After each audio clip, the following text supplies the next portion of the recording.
மன்னர் யாரு பழனிசாமியா? என்னடா இந்த நேரத்துல?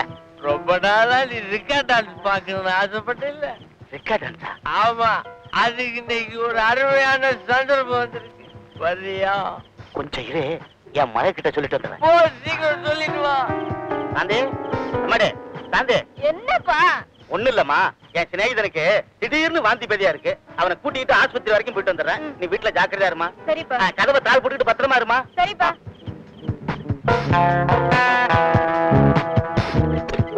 அம்மா. என்னப்பா? பக்கத்து ஒரு டூரிங் டாக்கீஸ்ல திருவிளையாடல்னு ஒரு பக்தி படம் நடக்குதுமா, போய் பாத்துட்டு வந்துடுறமா. மத்த பசங்க மாதிரி கண்ட படத்துக்கு போகாம பக்தி படம் பாக்கணுங்கிறியே, மவராசனா போயிட்டு வாப்பா. போயிட்டு வரமா. போயிட்டு வாப்பா.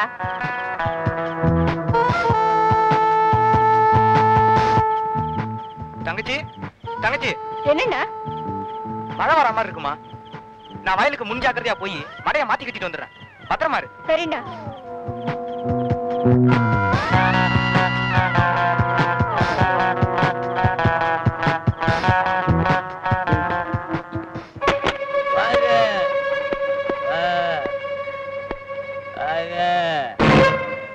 பாருங்க பழனிசாமி, என்னடா அது ரிக்கா டான்ஸ் காட்டுறேன்னு சொல்லி உன் வீட்டுக்கு கூட்டு வந்துட்ட? தோஸ்து இடம் மாதிரி வந்துட்டாரு இல்ல மச்சி? கடாமார்க்கு சாராயத்தை சோடா இல்லாம சாப்பிட்டதால ஒரு நெகா இல்லாம போய்க்கடா, பார்க்க மாட்டேங்களா? ரிக்கா டான்ஸ் தான் மேடை போட்டுதான் ஆடணுமா? ஏன் வீட்டுல ஆடக்கூடாதா? ஆடுனா நீங்க பார்க்க மாட்டீங்களா? பார்க்கலாமே.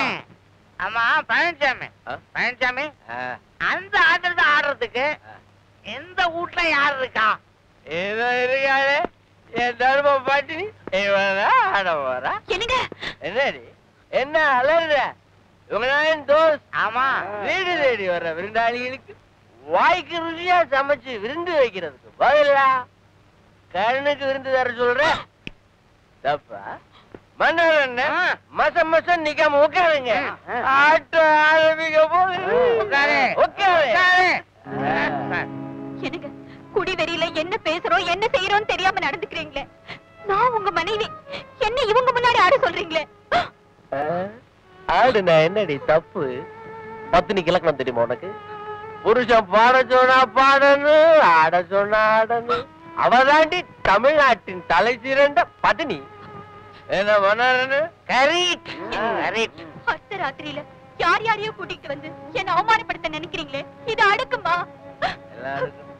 ஐயா, என் புருஷன்தான் நிதானம் இல்லாம இப்படி நடந்துக்கிறாருன்னா அதுக்கு சம்மதிச்சு நீங்களும் உட்கார்ந்து இருக்கீங்களே, இது நியாயமா?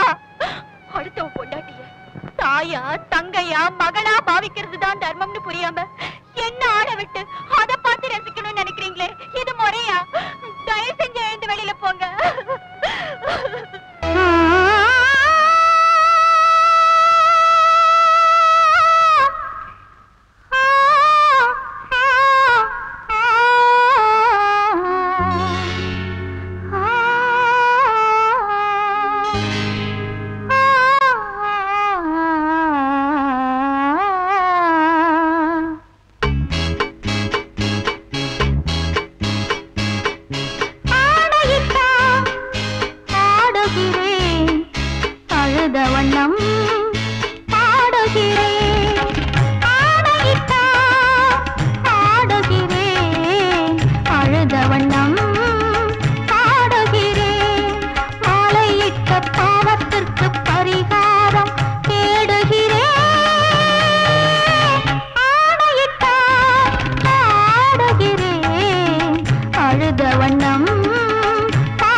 பெயர் என்றும் அடிமை பொருள்தானா? இதை ஏனென கேட்க நீ இல்லையோ? உன் மௌனம் முறைதானா? மறுவூர் தாயே சரிதானா? சரிதானா? சரிதானா? ஆடையிட்டா ஆடுகிறேன், அழுத வண்ணம் ஆடுகிறேன்.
அந்த பழனிசாமி தான் புத்தி கெட்டு போய் அவன் மனைவிய ஆட சொன்னாலும் கண் கொண்டு பார்க்கவும் மனசு எப்படிடா துணிஞ்சது. துரோகி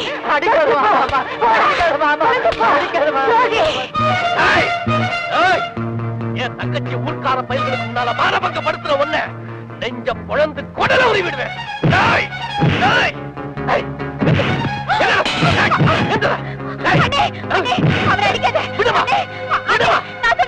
இவன் உன்னை கொலை பண்ணியிருந்தால் நான் மன்னிப்பேன். பாவி உன் மானத்தைய தந்திக்கு கொண்டு வந்துட்டாரே, இவனை நான் உயிரோட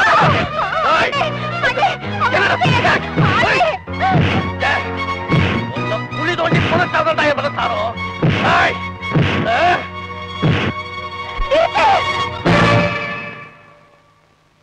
இவர் என்ன தொட்டு தாலி கட்ட புருஷன் என்ன அலங்கோலப்படுத்தி ஆட சொல்ல மட்டுமில்ல, என்ன கொடுமைப்படுத்தவும் கொல்லவும் கூட இவருக்கு உரிமை இருக்கு. அது கேட்க நீ யாரு?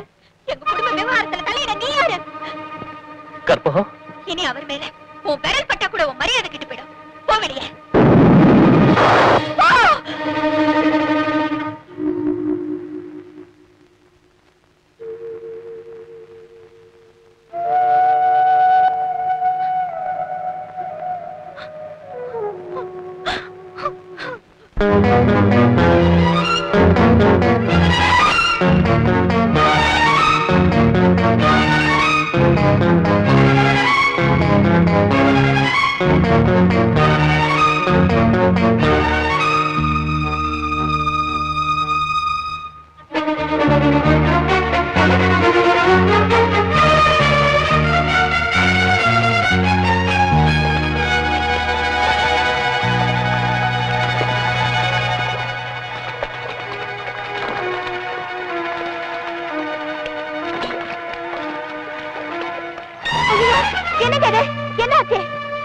ஒரு அண்ணனா இல்லாம பெத்த தகப்பனா இருந்த தங்கச்சியை வளர்த்தேன் பாரு, அதுக்கு சரியான மரியாதை கிடைச்சிருச்சுமா.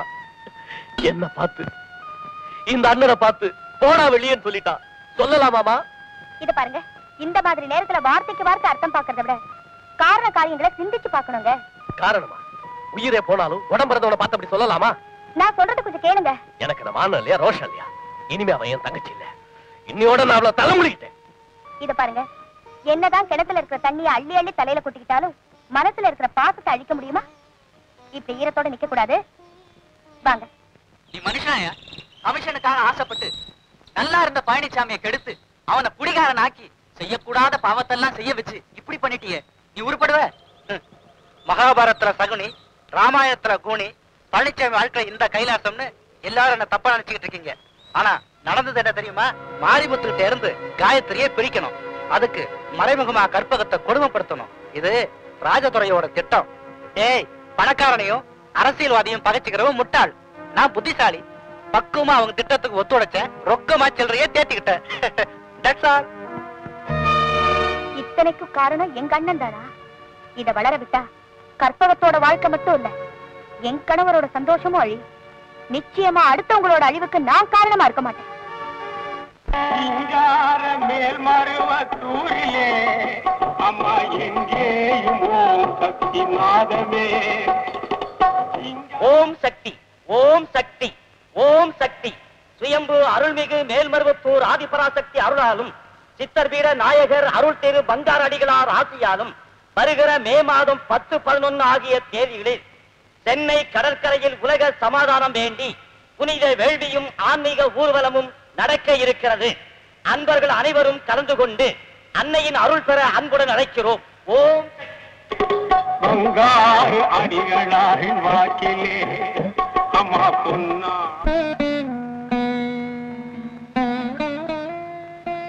உன்னோட பக்தனா என் மனசுல சமாதானம் இல்ல. வாழறதே உன்னை வணங்கறதுக்குத்தான் நம்பிக்கிட்டு இருக்கிறவர் என் கணவர்.